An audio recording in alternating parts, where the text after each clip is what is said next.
Hello and welcome to week 4 of the Access to HE Business Communications Unit. And this week we're looking at business reports and charts and graphs. The objectives we're going to address are the last two objectives on your assignment criteria. And it's 3.1, explain the meaning and purposes of business reports. And 3.2, present one of the headlines from a business report using a suitable graphic, such as a bar chart, pie chart, line graph, something like that. Okay,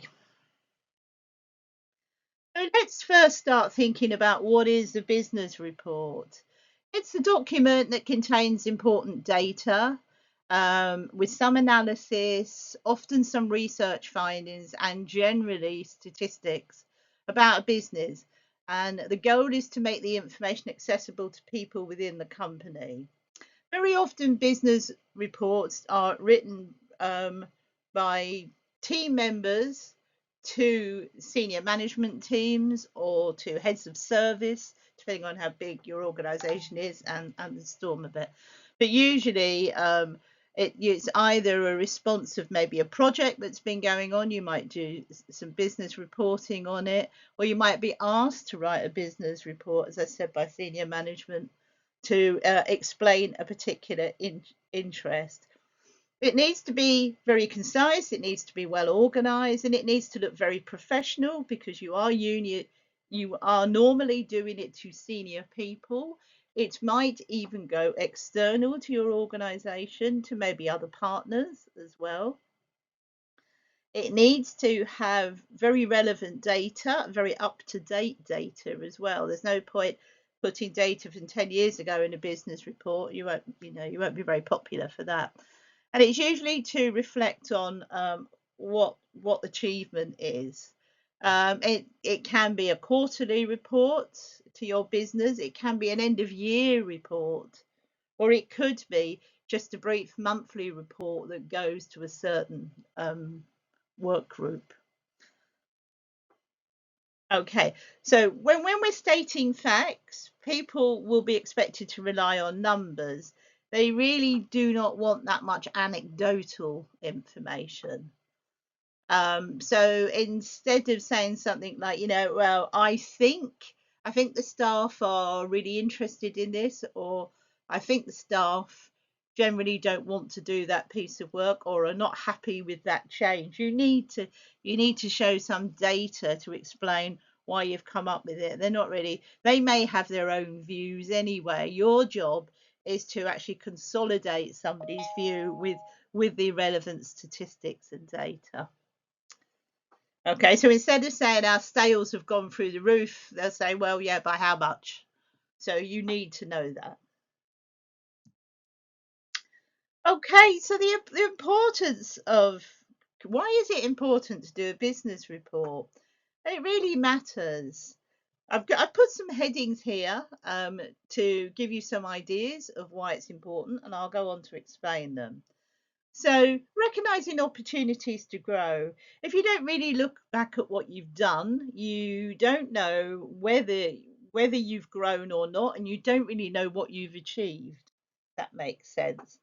And it helps you start either predict performance for the future, and it also shows you maybe where there are weak areas that you need to do something about, maybe to change direction, or maybe you've got one product that really doesn't sell compared to all your other products. So do you change that product? Do you get rid of that product?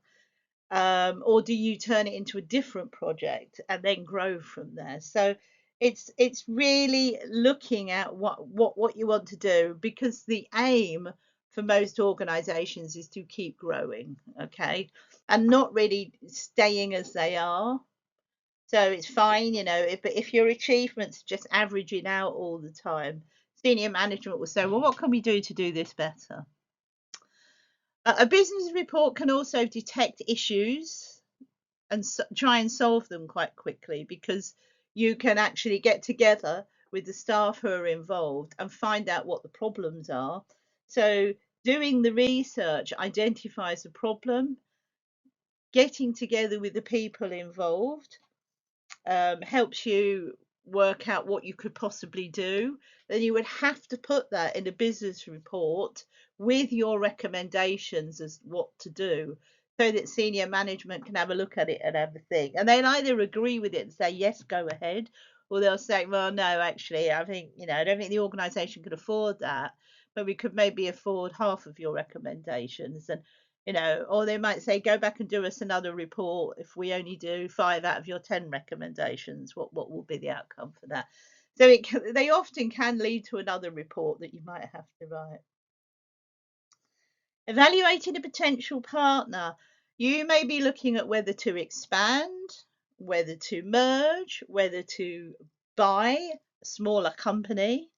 And you would need to do a business report to evaluate that partner as to whether they, will be valuable for you.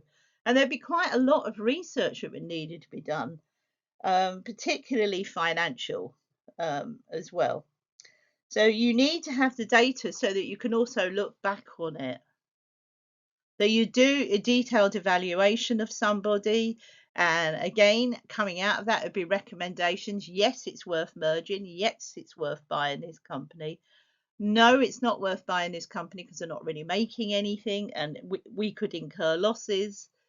Or yes, we could buy this company, but only if we get rid of some of the staff or change its direction slightly. So there's lots to think about, but you would need to produce the research to back that up. Having a paper trail, because you have a set of reports, they're all dated, they're all clearly signed off. They usually go to the management teams. So that will be minuted, their feedback will be minuted. You have a paper trail of the discussions and the thoughts and ideas that would lead to a decision, which is quite valuable, really. So generally nowadays it's not actually physically a paper trail, it's an electronic trail, but usually it's clear enough. And there will be reporting processes that there will be somebody will have the responsibility, usually the admin support to the senior management team, have responsibility to document the outcomes and up to date them, keep them up to date on templates so that everybody involved can probably go in and look. There'll be usually sort of one big sort of file or system that people can go in and have a look. But it does mean you have a paper trail, and it's very important. If there's an issue with the board, the senior managers have a paper trail. They can say, this is what we did, this are the reports, these are the recommendations, this was the discussion, this was the decision made. So that really segues into the next one, which is keeping things transparent for the stakeholders. The stakeholders, your shareholders, your executive board, they need to see things. And if they have up-to-date reports, or to see the progress of reports, or see how discussion makes somebody go back and write another report on what the next one recommends, then they have a very transparent view of what's been happening and how the decision process is made. And that's really quite important for stakeholders. And sometimes the stakeholders may be your customers from outside. Very often these sorts of reports tend to be fairly discreet. They tend to be an internal document, a more private document, unless your customers happen to be shareholders as well. So there are different levels of business reports. Some of them are very much to aid senior management team with decision making. So the board would probably be able to see them, but it would not be every single customer. But you might do something like an annual report on the progress and development of the company, which is like a big overarching report that looks at all different sections of the company. And that is usually developed with the public in mind. So it tend to be a lot more glossy. It follows the same basis of an actual business report, but it may have loads of extra sections in the general information bit. but still it will still have the same feel really. But as I said, it will be a lot glossier, a lot shinier, and it will be available on websites, and it will be available for the public to see. So quite a lot of thought will go into that, and as I said, they usually happen sort of once a year really, so that anyone can look at them, and business students like yourself can go in and check them out. So if you want to go and see Nike's annual report or McDonald's annual report, that you just have to go on their website. You will find them. They're generally quite easy to see. BMWs, such like. Another reason for creating a business report is setting new company goals. So if you're looking at making changes in the company, it could be very small changes, they could be quite drastic changes. You could be doing quite a major change of direction. You need that business report again to support the recommendations that you make. You need it so that maybe the teams, particularly those who might be part of the change, maybe not something they crazy about, but at least they need to see what the background is as to how it came around. And you might be able to sort of take people on board a little bit easier. And also, sometimes when you're writing your report, you will identify, and I think very often this does happen. You'll identify something. So somebody has a new idea saying we may need to change this direction. But once you're writing the report, you sort of think, um, oh, hang on a minute, that's not going to work because you've gone off and done a little bit of research in one department and you realise that you can't get those sorts of supplies, or it would cause a delay, or it's going to have a knock-on effect to another department. So you might actually sort of say, well, actually, we can't do the change that somebody suggested. My report shows us that that's not going to work or it's going to cause problems, but we could do this instead. So the actual creation of the report and the data that you gather very much can drive other changes that you didn't even know about until you started doing the report. So, depending on your goals and needs, there are different types of reports. These 5 basic types, you probably don't need to know much more than that. The informational report, the analytical report, the research report, the explanatory report, and the progress report. They all tend to take the same format, but they might have it's the main information that might have a different driver, really. So an information report gives strictly objective data. It doesn't really go into too much detail. It just explains, what's happened and why it's happened. So just some pure facts, really. So, for an example, an information report is, say, like a statement when you describe a department in your company, and the report can tell you about the sort of people who work there, what their skills are, what their titles are, what part of the manufacturing process they do. So, someone's senior management team could have said to me, can you do me a report on the sort of skills that we have within so and so's team? So you'll do a straight informational report. Not really any recommendations coming out of it, just a production of information. An analytical report goes a little bit deeper. There's a bit more data gathering, and you look at your data and you analyze it, and then out of that you might come out with some recommendations. It could often be used for things like sales forecasting, for instance, or annual financial changes one year or another. You could be looking at the use of utilities, because a lot of manufacturing businesses use a lot of utilities. The price of utilities is going up. So you might want to say, well, let's have a look at how use of utilities over the last 5 years, and you'll do some analysis on that by looking at the costs and, are you using more, or is it just the price has gone through the roof? And then you can do some recommendations to your bosses. The research report sort of speaks for itself, really. It's particularly important when you're going to make a change. You need to research everything that's happening at the moment. You need to research maybe what some of the new ideas in your company are. So, say you're a car company, some of the new ideas that are going on, obviously electric cars, say for instance. And if you're a car company that's maybe lagging behind a little bit, you need to look at some of your nearest competitors. How are they doing? What is their electric car sales like compared to yours, if you actually have any?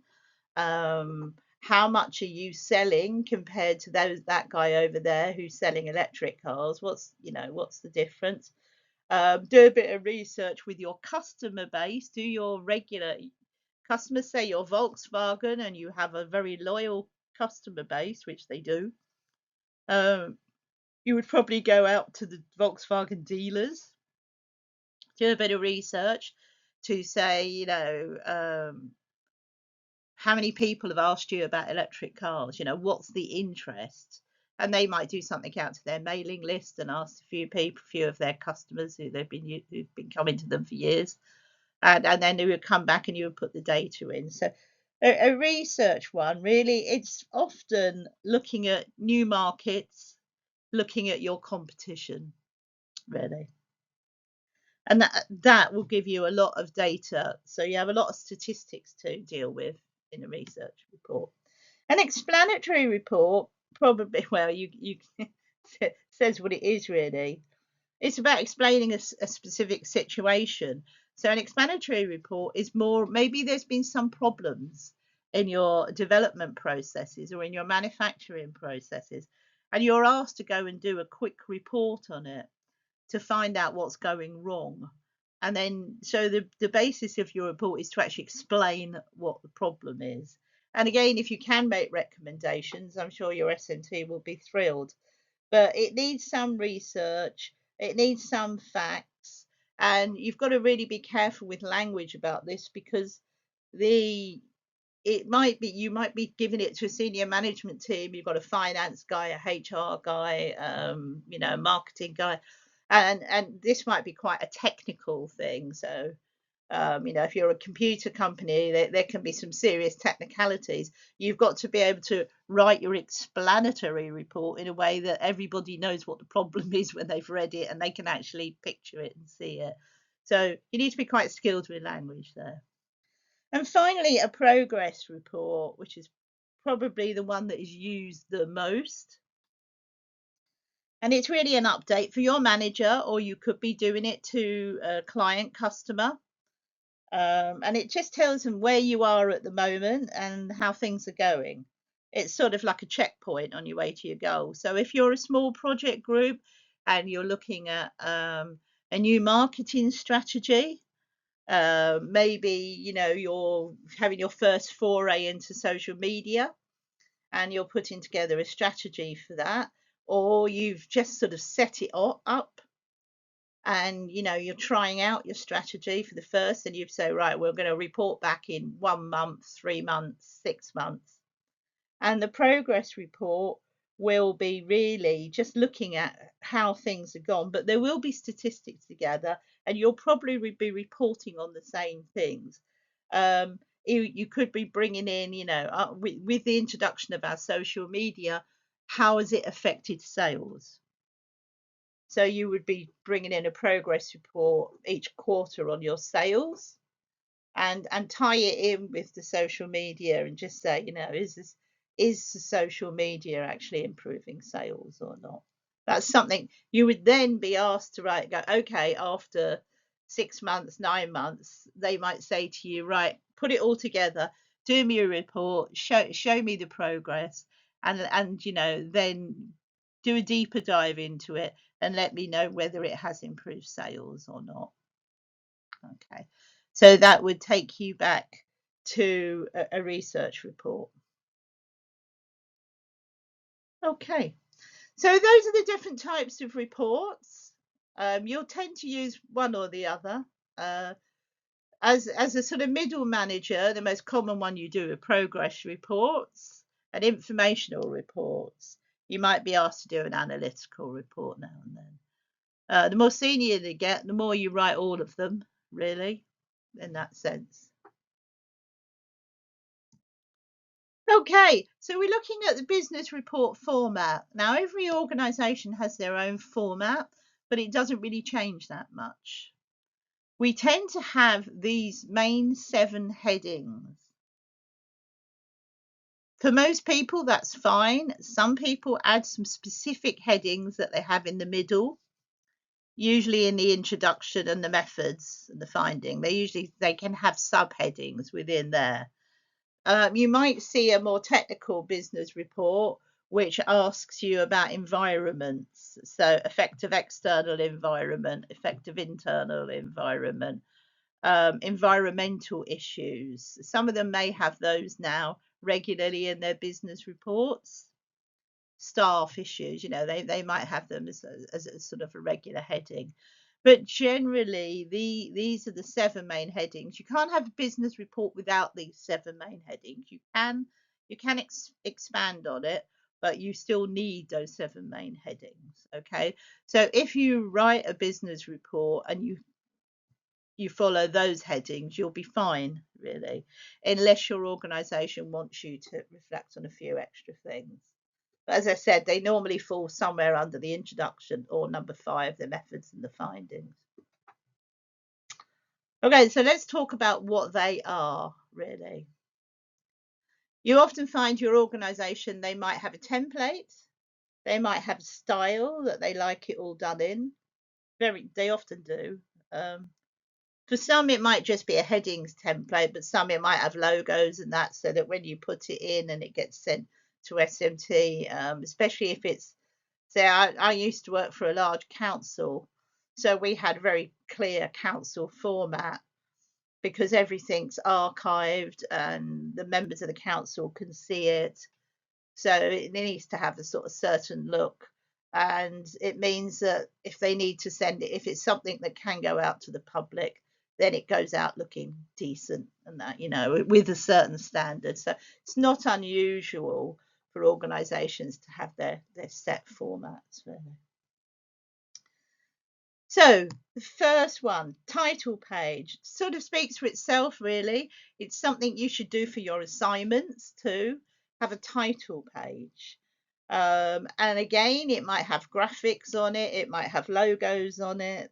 It's the first thing the reader will see, and it should very clearly set out what the subject of the report is. So that's the important thing about the title. What is the report? What is the subject of the report? Usually it might have the author's name. So if it's you, your name might be down in the left or right hand corner, as you wish. And normally you would have a date on it, a date that you've completed it before you've sent it out to people. Now, most of us, when we're writing business reports, we might write 1, 2, 3 versions. So if you're going to send it out, make sure it's like final version. I know it seems a bit obvious, but you can just put that date final version. It's up to you, really. Okay, so the title page, fairly obvious, really. Table of contents. Now,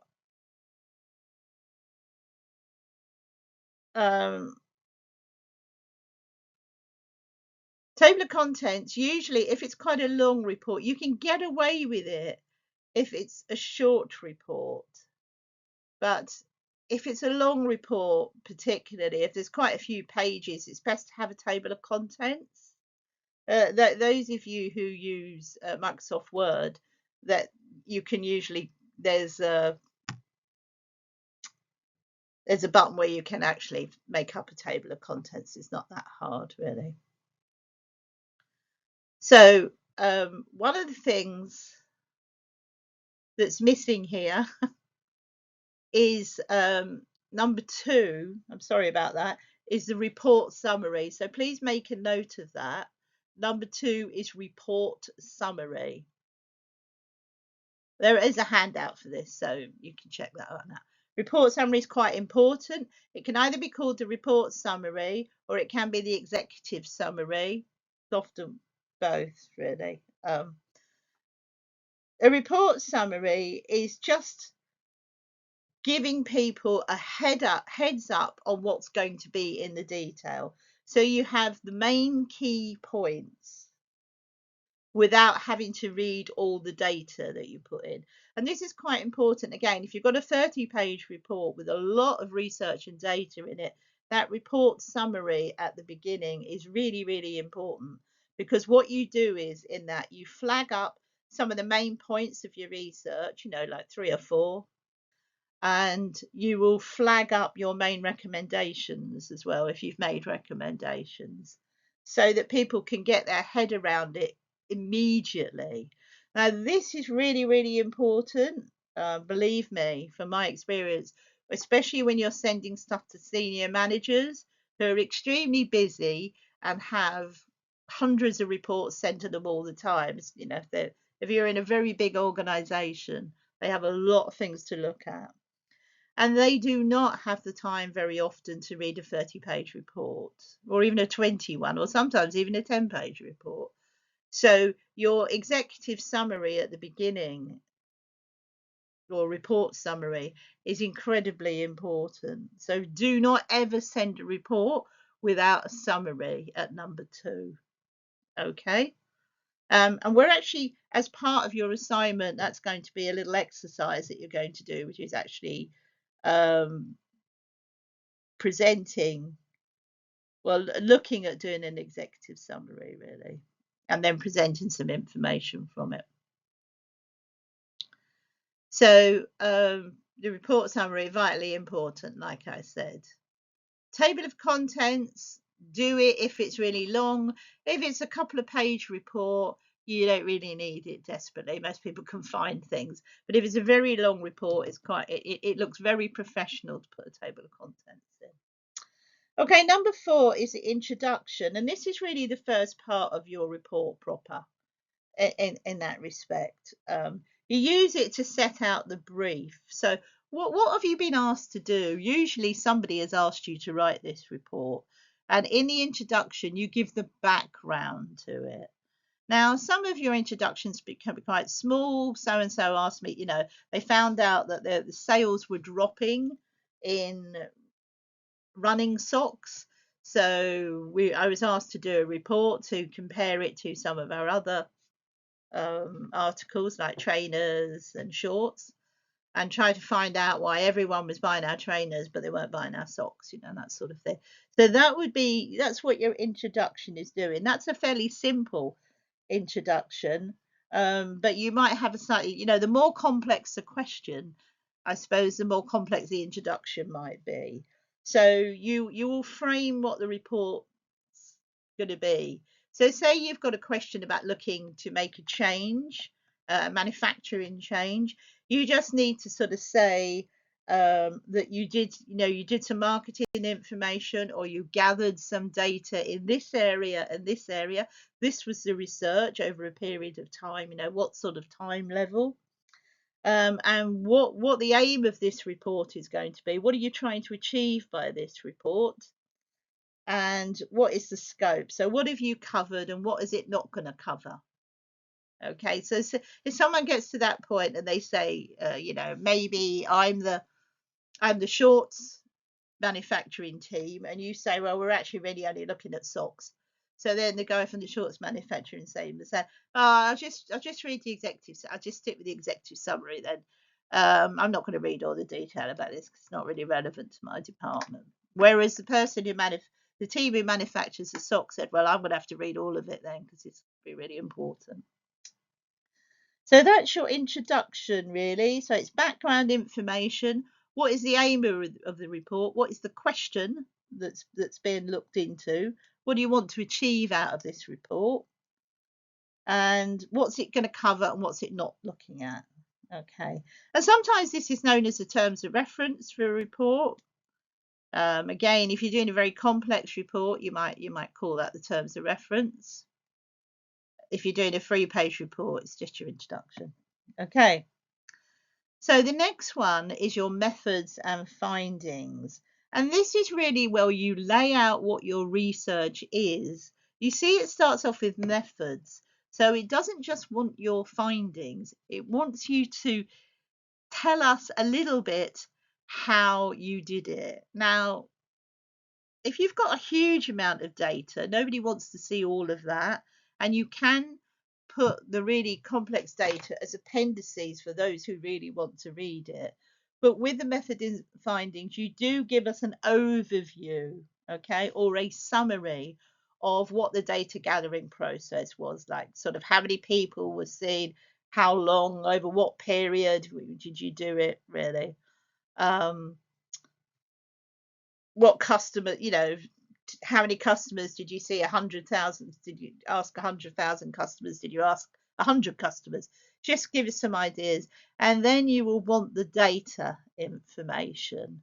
And again, the data information, you've probably got pages of it. You need to turn them for a business report into charts and graphs so that you can bring your data together. Nobody wants to read 5 pages of everyone's different results. You spoke to 100 different people of 5 different ages. Well, people don't want to read that in a paragraph. It's really hard work. So this is where you bring in your graphs, which we're going to be looking at a little bit later on. Okay. Section 6 is your conclusion. So what have you found out? Okay. Once you've explained your findings in 5, we need a conclusion.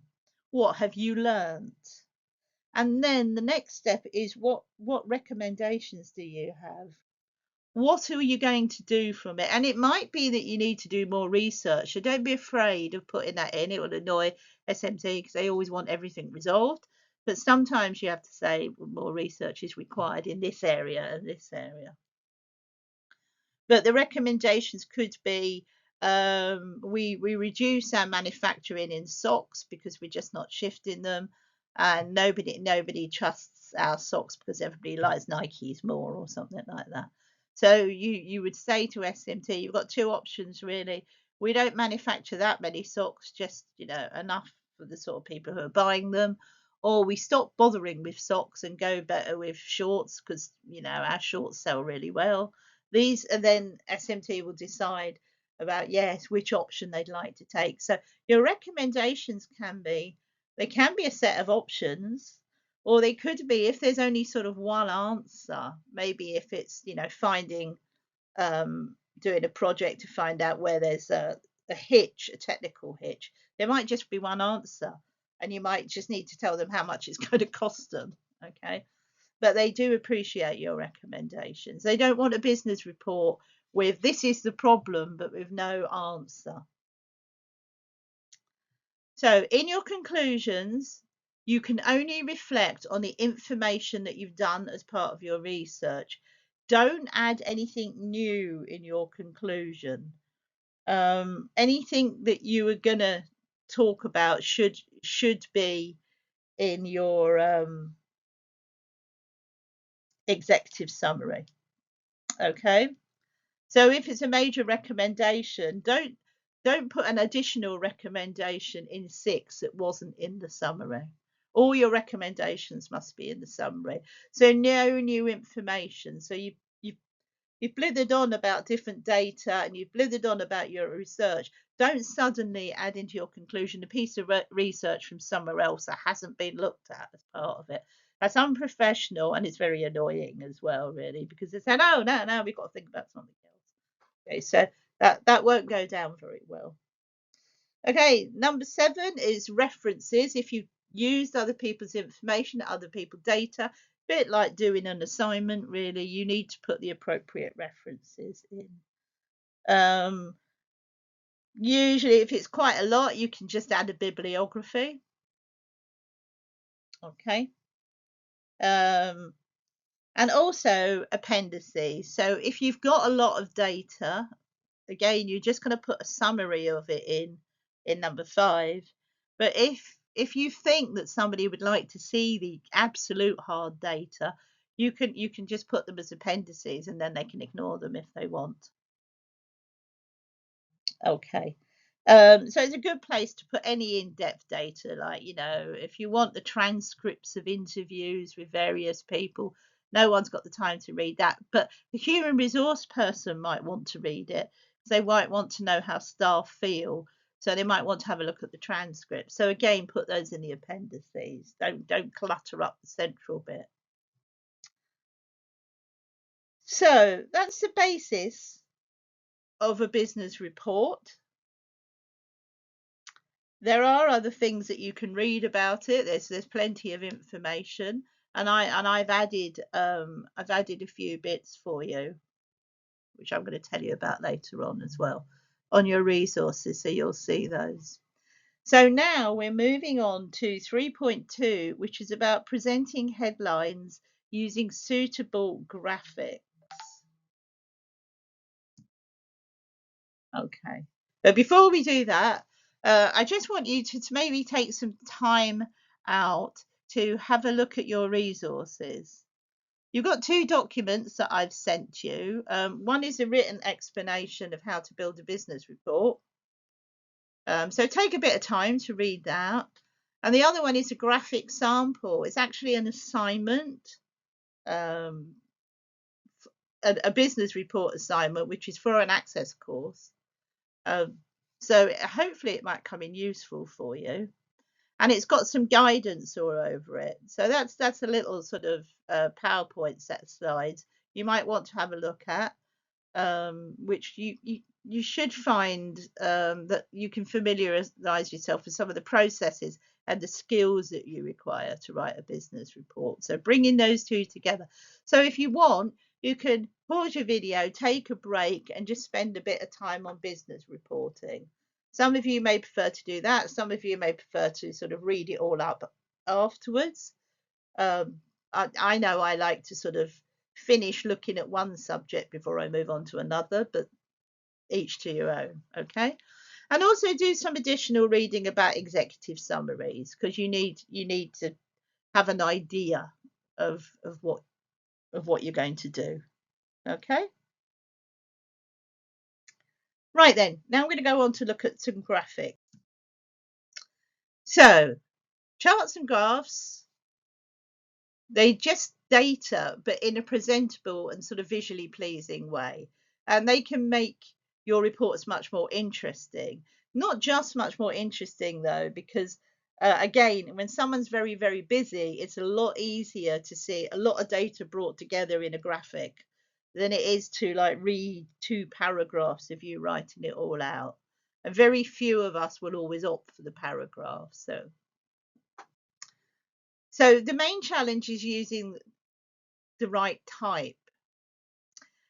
All charts have got their strengths and weaknesses, as we can imagine, but a lot of people very stick to pies and column charts. But I just want you to, I mean, there's nothing wrong with that. But sometimes it gets boring, or you might even get bored doing it. So I just want you to think about some of the other types of charts that you can use. If you do just use pie charts and bar charts, I won't mark you down for it, as long as you do them nicely and well. But I just thought, you might want to have a go at something different. And it's just, if you don't feel confident enough to do them at the moment, I'm just flagging them up for you. You might, if you've got time, you might want to have a go at practicing them in your own time. So this is a classic column chart. Most of us have probably seen these before. It's usually vertical. Okay, goes up and down that way. The height tends to represent the value. So if you look down the side, this is a monetary value. If you're looking at my little example chart here, this is a monetary value. Underneath are different items. So along the x-axis, these are all mutually exclusive, means they don't particularly have anything to do with each other. But what you want to see is them all together compared. So as an example, this is a little chart about the cost for a wedding. And so there's each item of the things that you do when you're paying for a wedding. And if you have a look along the side, it's in thousands, and it's working out, which part of your wedding is going to cost you the most, really. So we've got things like the wedding dress, the beauty stuff, music and entertainment, flowers, jewelry, presents, photography, the scent. Oh, the person that you hire to do it, like the vicar or the celebrant, and the catering. So just looking at it visually, you can see that by far the most expensive part of this person's wedding is their venue and catering. Now that's probably not that odd. Um, there's a few things I think that are a bit odd, but your ring's very expensive compared to your dress, but and your photography is dearer than the dress, and I'm not sure how I feel about that. But anyway, it doesn't matter. What the whole idea of this column chart is, it's nice and clear. You can, if you're doing something like this and you've only got um it's it says here recommended between 2 to 7 groups. You can actually do it for longer, but I think when you've got a lot of stuff on it, it tends to get a bit lost. So you can probably get up to about 10 actually. But it really depends on how big you're going to show your chart. But it's clear, this one's, you can make it in 3D or you can make it flat. Each of your columns can have different colors if you want, but you will be able to put their names underneath so people can see it quite easily. So you can see here, this is venue and catering. They've even got little pictures on it. So you've got a girl with a waitress outfit, and then you've got a diamond ring, and you've got your camera. So lots of things you can do there, really. But it's nice and clear, and it stands out a mile. So the most expensive thing, as I said, was the cake. Okay, column chart. Most people are probably pretty familiar with them anyway. So bar chart. Now bar charts lie horizontally. That's this way.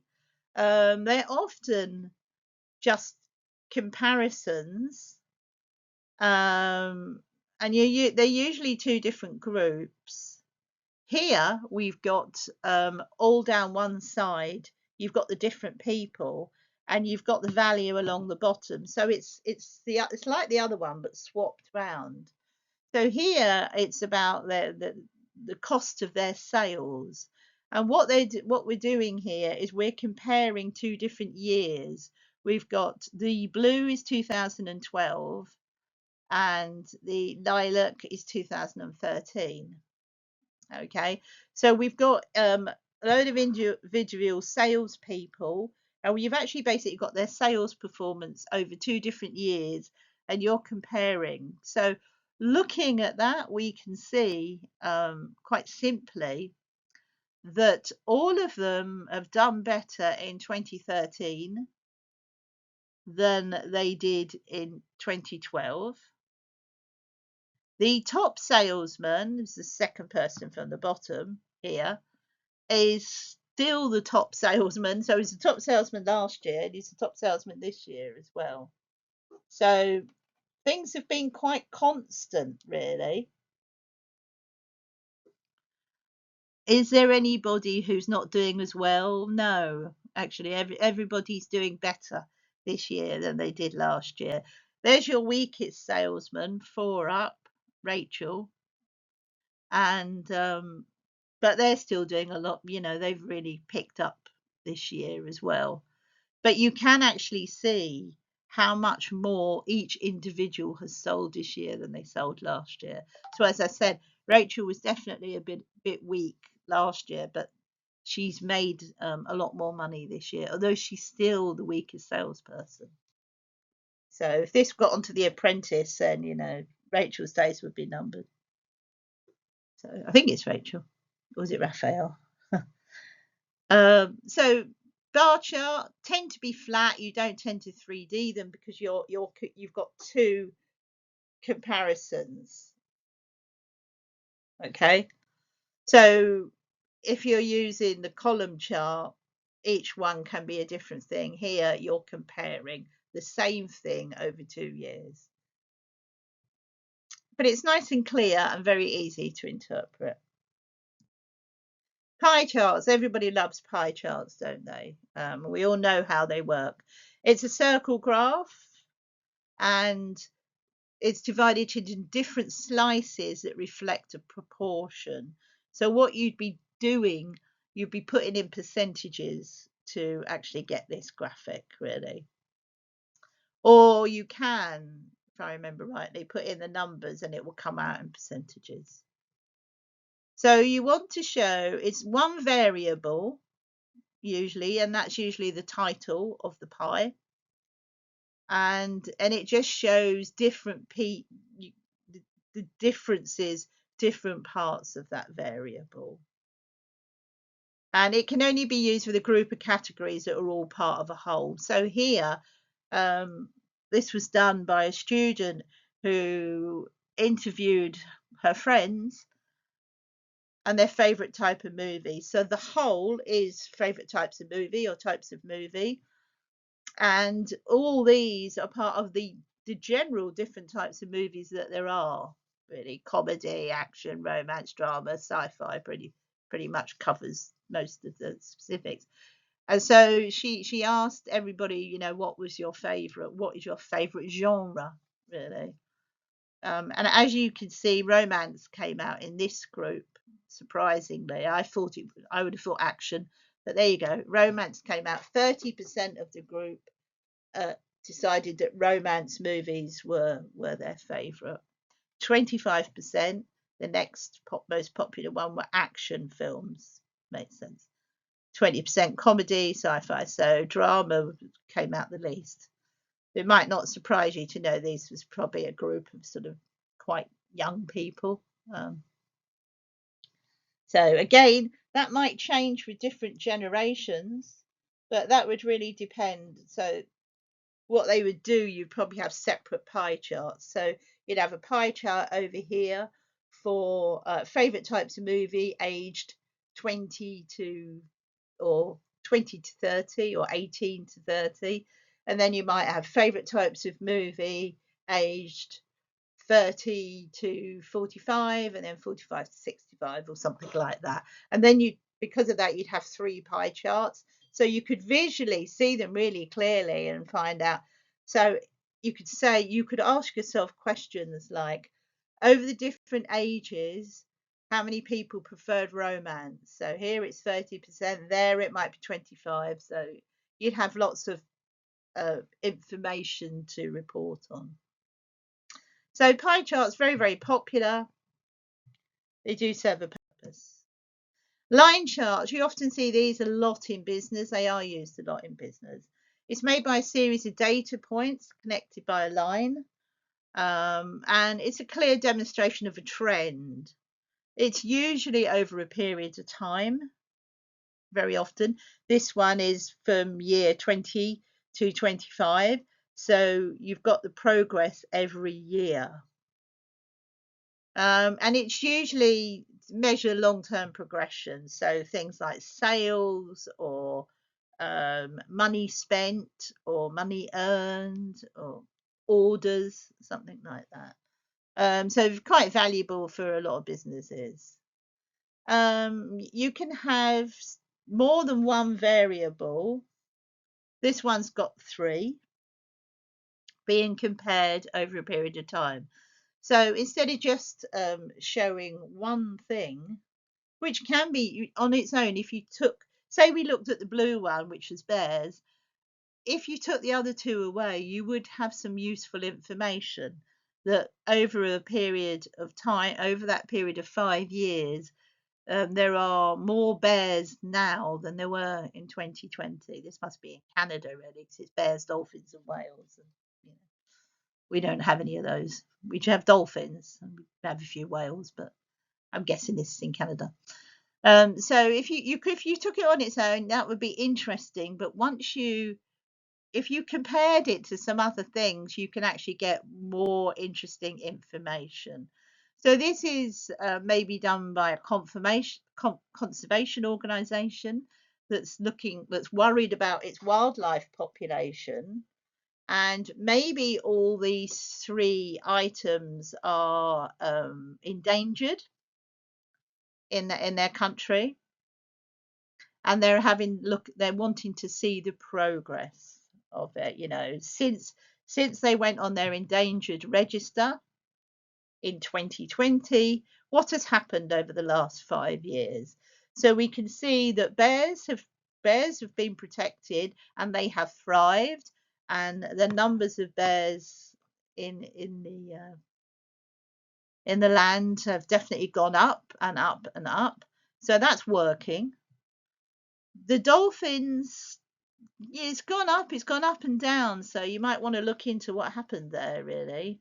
Um, but it hasn't really got that many more. You have protected them. There's no more, no less, but they're obviously not breeding that well. So you might want to look at that if you're a conservation agency. And unfortunate, you put. Oh no, sorry, it's you. Your whales have been okay. It's your dolphins that are suffering. Your dolphins, from quite a high point at the beginning, has just gone down and down and down, really. So what on earth is happening to dolphins in your area? You might want to look into that. Is there something in the water that's been a problem to them? Are they getting caught on too many jet skiers and getting knocked around and killed? Quite possibly. You know, you start to find out what the narrative is. So line charts, excellent, really. Generally used for sales, generally used in that sort of business. But as you can see here, for the conservation area, it can be used for any set of variables. It needs to be, a line chart on its own. As I said, you can do it, but it doesn't achieve much. It looks better to have at least two variables, really. Um, you could do three or four. I would suggest you be careful. Um, if you have 15 different variables, your line chart would be chaotic. So you might need to find either a different way of doing it, not using a line chart, using maybe another type of chart, or breaking it down into two charts. But if you wanted to compare them, you'd be better off finding a different option, really. Okay. But they do have a value. Scatter graphs, these are a bit technical. I'd suggest for the assignment, I would probably avoid them. They're quite hard to do. They're primarily used to observe to show relationships between numeric variables. So the dots, you actually plot the scatter of the dots or the coming together of the dots, really. So you actually look at the pattern as a whole. Very commonly used in science and mathematics. Probably not so well used in business. I don't know many business people who have anything to do with them, really, to be honest, because they're quite complicated. Um, the relationships between the variables can be described in different ways. It's either a positive relationship where they all come together, a negative relationship where they're sort of spread apart, or a null relationship where there seems to be, no dots seem to be connecting in any way, really. And that's quite a difficult thing, deciding between whether it's a negative linear or a null. So, it's not so much an issue with just making the scatter plot as it's obviously the issue is about interpreting it, really. You can go onto Excel, put in your data and ask it to do a scatter graph, no problem. But how you interpret it in your report will be quite difficult. Just because we observe a relationship between all these dots doesn't mean there is one, really. So what we are looking at correlation. So where they're close together, we'll say there's a correlation. But correlation on its own doesn't prove any causation. You may have heard that phrase, correlation doesn't form, imply causation. So it means that you don't know what the reasons are just by seeing the dots together. So I'm just trying to think of what could be a causation and a correlation. So you can't say that just because I'm just thinking if you find a lot of illness in a certain area, say, so you've got all your dots close together, and all these people are suffering from the same sort of illness, that doesn't necessarily mean that that area is the cause of it, or the fact that they're all men is the cause of it. That you need to find out what other issues there are. That is the coincidental part, the correlation. On the other hand, sometimes there are correlations. So if you get a load of students together and put them in a stressful situation, you will find that very often their blood pressure will raise. So you could do like a scatter graph with that. So what you would do is you take their blood pressure before and you take their blood pressure afterwards. And then you could do some graphs on it. So before they will have, everyone's blood pressure will be different anyway because we're all different people. But if they have a shock, you'd expect them all to sort of move in the higher area. So the blood pressure might say most people average 130 over 80. But if they've had a shock, their blood pressure could go up to 150, 160 or something like that. So you could actually end up with a scatter graph showing all blue one before, all red afterwards, and expect them all to be higher. And they probably will be. You can't actually say that's a causation, although science, other science will prove why that's a causation. But that graph won't prove it. Just that it's something that we do know. Stress creates high blood pressure quite commonly, but for some people it won't. So it's never perfect. So scatter graphs, if you are interested in them, please do some reading about them and find out how to interpret them. Okay. For this assignment, though, please don't be obliged to use the scatter graph. I wouldn't really. I would use something that you can show your interpretation a lot better. Okay, another one is the spider chart. These are quite popular too. Graphical way of comparing data by having it in a web-like format. And it's just if you've got to do a lot of graphs, you might want, a change of look. So if you've done a few pies and a few bars, you might want to put spider in. This one's quite simple, really. We're talking about scores in different subjects. So we've got the whole class, and then we've got Lucy's scores, and we've got Tom's scores. So the darker pink is the whole class, and you can see around the outside of the spider web are the different subjects: geography, physics, maths, computer science. The average, the class, as I said, is the darker pink. Lucy is the paler pink. And as you can see, she scores higher in every subject than the rest of the class. So you could say that Lucy is the class star student. Tom, however, is the green. Tom's is a bit distorted. He scores lower than both Lucy and the average of the class, apart from in computer science, where he really goes out on a point. You can see he goes to the highest point.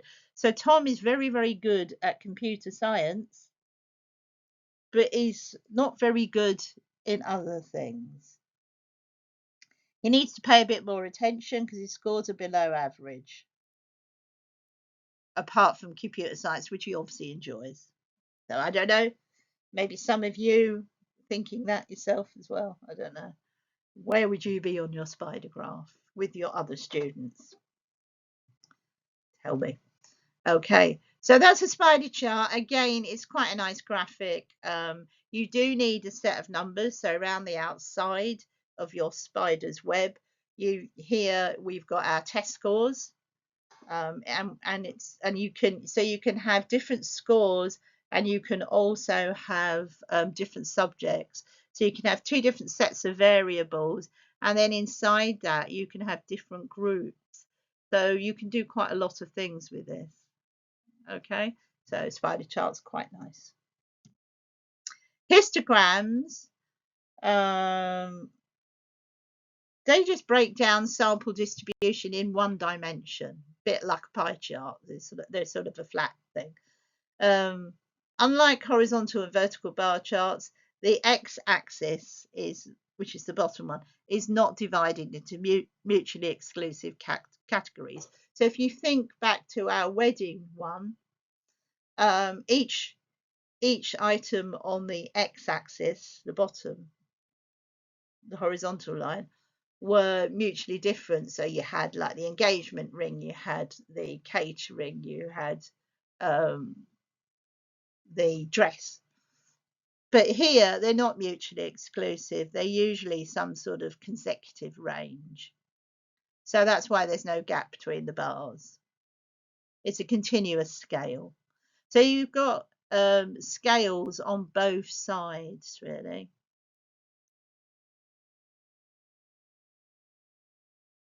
Okay. So one side you've got 1 to 30. These are test scores per group. And down the other side you've got a range. How many in the group? Okay, or the different group numbers. That could be group 58, group 60. So the ranges can be either as you want. So here's the winning group, which has the highest sets of test scores. Okay, so it's another way of doing something, histogram. Not mutually exclusive. Both sides are ranges. X, the Y and the X, okay, are just a range. So it could be doing with distance, ages, amounts of people in groups, anything really. Okay. Okay, so finally, I've shown you a few examples of graphics you can use in a business report. You only have to choose one for your assignment. So have a little look back and think about which one that you would choose. As I said, I don't think you need to go for one of the complex ones unless you want to challenge yourself a little bit. But be careful that you've chosen the one that answers the question the way you want to. There will be a question in your assignment for you to do. You need to turn it into a graphic. Now, a lot of people tend to use Excel because a lot of people have some form of like Office, even if it's Open Office or some of the sort of free offices that aren't really Microsoft Office but are like Office. And within that, you usually have some sort of something like Excel. And Excel it's quite easy to do charts and graphs with Excel, but I would suggest you have a little practice of it. Some of you might do it quite regularly and might feel very comfortable with it. Some of you may have never done it before and thinking where to start. And some of you may have done it when you were at school but can't remember how to do it now. So what I've added is a little video. There will be a link in resources for you to click on, and do watch the video, and it will help you how to do some of these charts in Excel, and you can maybe make a note if you're, or you can practice with it as well. Okay, so I would say take the time to do that before you really make a start on your assignment. Get yourself a bit comfortable. The information that you're going to use is quite small, so quite a lot of these simpler graphics will work. I think you probably get away with a bar chart or a pie chart or something like that. Probably pie chart would be quite easy. Um, so just feel you just need to know why you're doing it really, and show that you can do it. But you'll see when we look at the assignment. It's just a reference. Just to say, this is the end of the 4 weeks tutorials around the criteria. You can WhatsApp me if you have any questions whatsoever about anything that we've discussed in any of the weeks, okay? If you just want me to clarify something for you. What I'm going to do is I'm actually going to do a little video to just work through the assignment with you. And I'm going to try and do that sort of quickly, and that will be up definitely before you've finished week 4, having a look at week 4. That will be available for you. So before you really make a start on your assignment, please have a look at the little video guidelines I'm going to be giving you, because I'm going to point you in different directions and sort of tell you what I don't want you to do and what I do want you to do, in a way, just in case we interpret the assignment differently. Okay.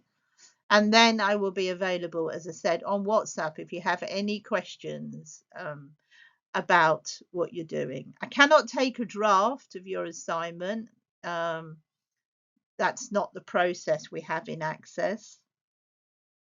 You have to send it once, and then there's a referral process if you fail to meet the criteria.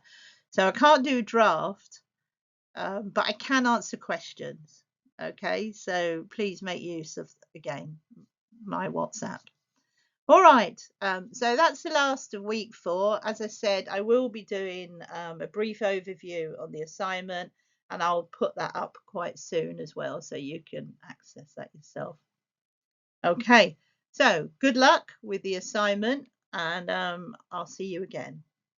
Thank you. Goodbye.